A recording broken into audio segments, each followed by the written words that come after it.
Результатом нашей акселерационной программы стал демо-день, когда компании могли презентовать свои идеи. 12 компаний представили свои бизнес-проекты, 5 из них попали в основной список и 5 попали в дополнительный. Претенденты из основного списка пройдут комплексную проверку, после которой они могут получить грантовую поддержку от Accelerate Prosperity в рамках проекта Демилгели Жаштар, финансируемый USAID.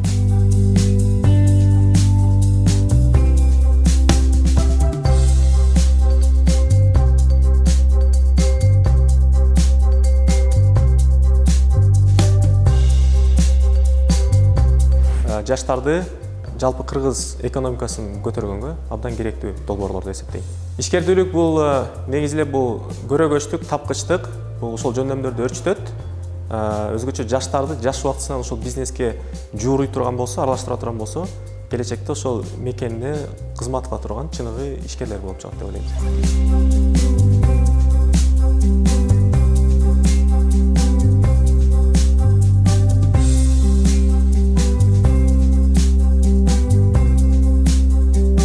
Наша компания занимается выпуском дизайнерской стеганой одежды по приемлемым ценам.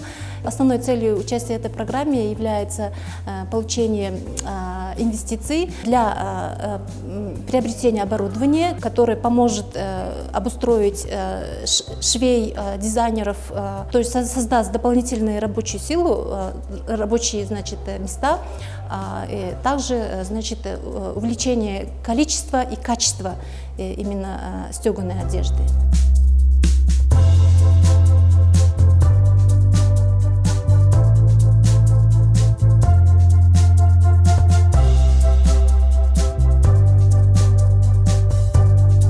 Можно сказать, уже успешно сдали наши бизнес-презентации, презентовали, и мы идем дальше, второй этап, и я надеюсь, что мы обязательно получим свой грант и будем дальше развиваться, дальше развивать наш бизнес, да, работать с женщинами, работать с детьми. Это, как вы знаете, самый уязвимый слой населения.